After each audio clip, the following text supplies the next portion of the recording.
देश के वरिष्ठतम राजनेताओं में से एक और एनसीपी प्रमुख शरद पवार ने एनसीपी के अध्यक्ष के पद से अपने इस्तीफे का ऐलान कर दिया।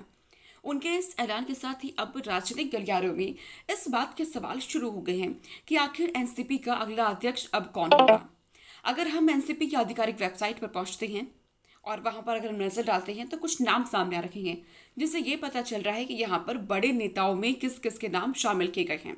इस लिस्ट में इस वेबसाइट पर जो सबसे पहला नाम सामने आता है वो आता है अजित पवार का, जो कि एनसीपी प्रमुख शरद पवार के भतीजे हैं और महाराष्ट्र के 3 दिनों के डिप्टी सीएम भी रह चुके हैं। वे एनसीपी में शरद पवार के बाद सबसे बड़े नेता माने जाते हैं। हालांकि कई बार देखा गया है कि ये पार्टी के अंदर या पार्टी के बाहर विवादों में भी यहाँ पर घिरे रहते हैं और फिलहाल एनसीपी की महाराष्ट्र विधानसभा में विपक्ष के सबसे बड़े नेताओं में से एक है अजित पवार। इसके बाद जो दूसरा नाम आता है वो आता है जयंत पाटिल का। जयंत पाटिल शरद पवार के बेहद करीबी नेताओं में से एक है और जयंत पाटिल का अगर संबंध की बात की जाए तो उनका संबंध एक बड़े राजनीतिक गलियारों से है, राजनीतिक परिवार से है। इनके पिता महाराष्ट्र में मंत्री रह चुके हैं। 1962 से लेकर के 1970 और 1978 में भी महाराष्ट्र में मंत्री इनके पिता रह चुके हैं। इनके पिता के निधन के बाद से देखा गया था कि जयंत पाटिल राजनीतिक में सक्रिय हुए थे और उसके बाद से ही शरद पवार के ये बेहद करीबी अब माने जाते हैं। इनका नाम भी इस लिस्ट में शामिल है।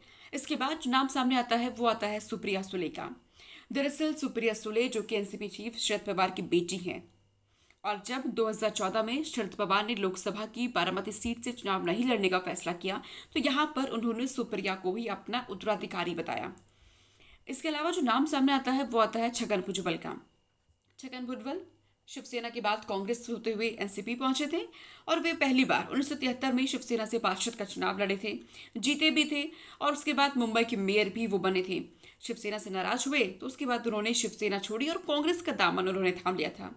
इसके बाद वह देखा गया था कि भ्रष्टाचार के मामलों में जेल भी जा चुके हैं। हालांकि इनका नाम भी इस लिस्ट में यहाँ पर शामिल है। तो ये वो नाम है जो शरद पवार के बाद अध्यक्ष पद के लिए सामने आ रखे हैं।